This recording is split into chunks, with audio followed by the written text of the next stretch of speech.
Hola, bienvenidos a otra perla de la palabra. Muchísimas gracias por conectarse, que Dios les bendiga. Y el día de hoy, en esta perla, vamos a compartir acerca de la sangre del cordero y la sangre del cordero, la segunda parte. La primera la compartimos en la perla anterior. En el sistema del templo, en el Antiguo Testamento, se sacrificaba un cordero por la mañana y un cordero por la tarde todos los días, además de el cordero del día de la expiación. Y a través de la muerte de ese cordero, del sacrificio de ese cordero y de su sangre derramada, los pecados de la persona de las personas que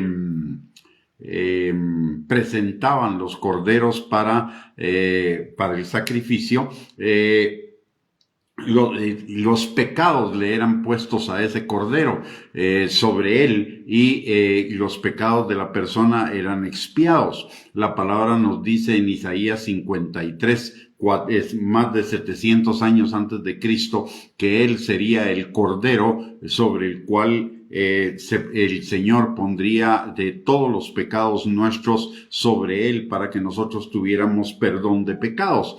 Y la sangre derramada en ese sacrificio no solamente era para el perdón de nuestros pecados, porque sin derramamiento de sangre no se hace remisión de pecados, como dice Hebreos capítulo 9, versículo 22, sino que además de ello, con el derramamiento de la sangre de Cristo, se pagó el precio para que usted y yo fuéramos redimidos de la potestad de las tinieblas para ser trasladados al reino de nuestro Señor Jesucristo. Es la sangre del nuevo pacto derramada para la remisión de los pecados y para nuestra redención, para nuestro rescate de las garras del diablo, del pecado y de la muerte. Pero la sangre del cordero tiene además otros beneficios para usted y para mí.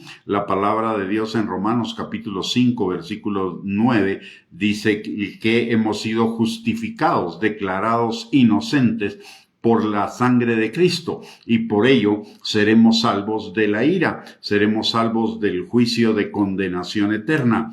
Por el otro lado, en Efesios 1:7 y en Colosenses capítulo 1, versículo 14, dice la palabra que por su sangre tenemos remisión de pecados, el perdón de los pecados. En Efesios 2:13, la palabra dice que hemos sido hechos cercanos a Dios por la sangre de Cristo.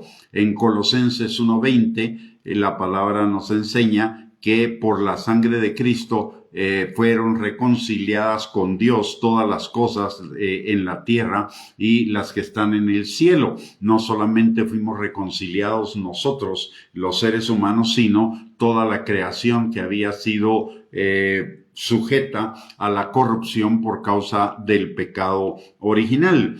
En Hebreos capítulo 9, versículo 12, la palabra dice que por su sangre Jesús entró una vez y para siempre al lugar santísimo, habiendo obtenido eterna redención para todos nosotros. En Hebreos 9:14, la sangre nos limpia nuestras conciencias de obras muertas para que sirvamos al Dios vivo. En Hebreos 10:9, por la sangre de Cristo tenemos libertad para entrar al lugar santísimo, como también dice la palabra en Hebreos capítulo 4, versículo 16, que tenemos el libre acceso al trono de la gracia para encontrar misericordia y gracia para el oportuno socorro.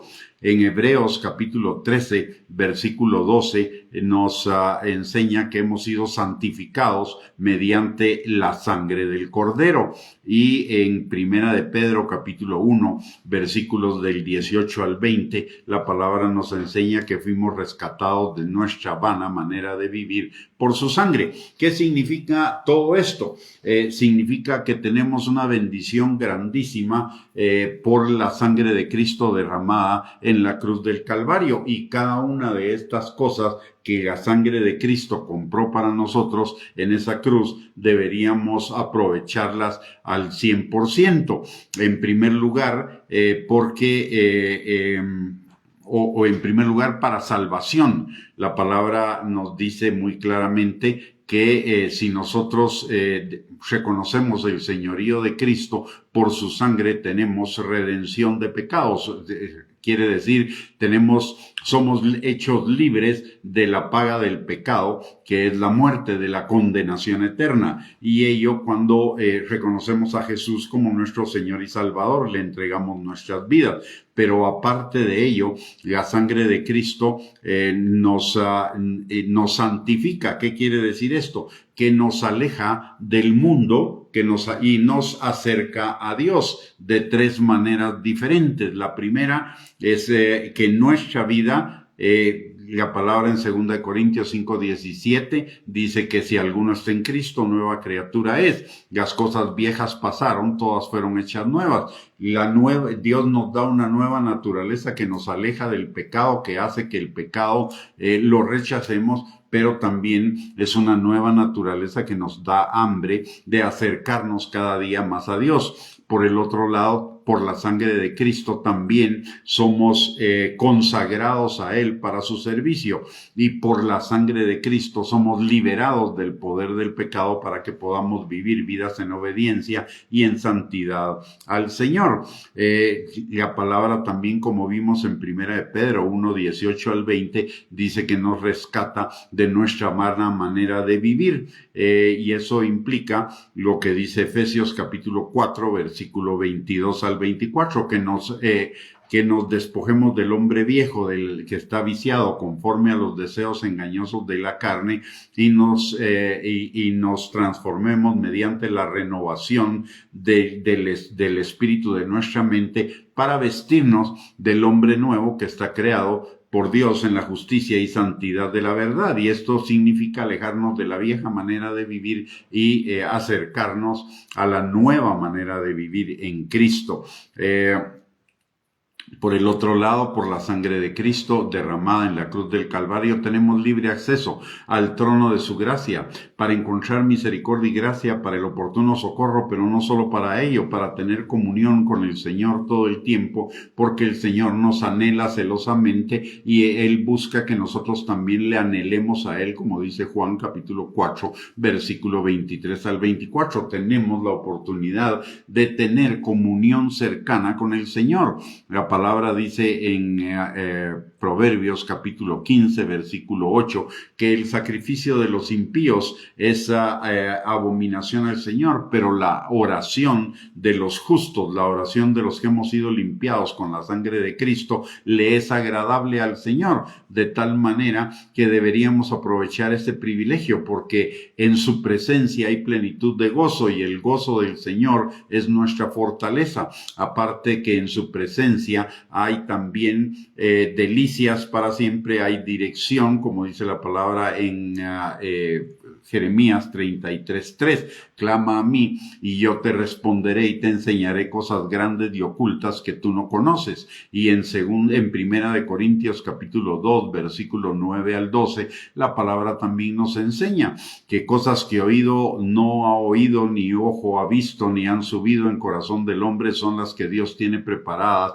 para nosotros los que le amamos, y Él nos las revela por medio del Espíritu Santo, por medio de la comunión del Espíritu Santo. De tal manera que una aplicación práctica de todo el valor que tiene la sangre de Cristo para cada uno de nosotros es, primero que nada, que valoremos el precio por el cual fuimos comprados, porque no es cualquier cosa. Fuimos comprados con la sangre preciosa de Cristo. Que nos conduzcamos en la vida con el temor de Dios, es decir, respeto, reverencia, honra, obediencia, reconocimiento, agradecimiento a Él. Que vivamos como rescatados de nuestra vieja manera de vivir, que ya no vivamos según el mundo, sino que vivamos según nos dirige la palabra y el Espíritu Santo, que creamos plenamente en Dios, no solamente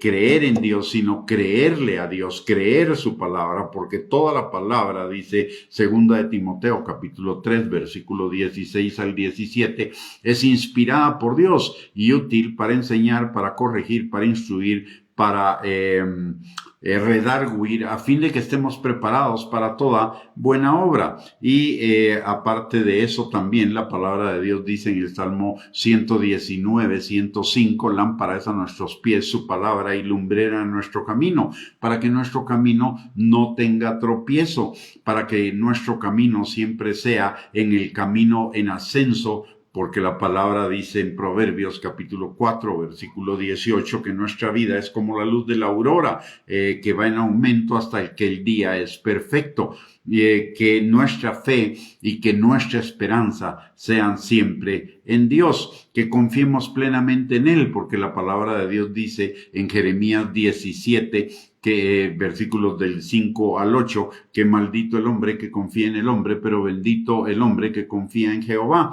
¿Por qué razón? Porque si confiamos en el hombre, hay caminos que nos parecen derechos en nuestra propia opinión, pero su fin es ruina. Mientras que si confiamos en Dios, la voluntad de Dios para con nosotros es buena, agradable y perfecta y nos lleva a vivir en su buena voluntad. Así que valoremos lo que Cristo hizo en la cruz del Calvario, que no sea nada más un conocimiento intelectual, sino que sea algo que verdaderamente esté en nuestro corazón y que nos lleve a vivir vidas transformadas, vidas cambiadas cada día más, porque el Espíritu Santo, dice la palabra, que habiendo comenzado la buena obra en nosotros, la perfeccionará hasta el día de Jesucristo, que cada día vayamos creciendo en ese conocimiento de Dios, que vayamos creciendo en la vida eterna, que vayamos creciendo en el carácter de Cristo, en la transformación de nuestras vidas al propósito de Dios, y eso va sucediendo gradualmente. Si bien usted y yo hacemos una parte, el Espíritu Santo nos ayuda a hacer lo más importante, que es la transformación de nuestro corazón, y poner en nuestro corazón no solamente el querer, sino también el hacer por su buena voluntad. Muy bien, con esto hemos llegado al final de esta perla de la palabra. Que Dios les bendiga. Muchísimas gracias por conectarse y nos vemos en la próxima para seguir edificándonos en nuestra fe en el Señor y para seguir creciendo en el conocimiento de Dios, que es la vida eterna. Bendiciones, un abrazo, gracias por conectarse.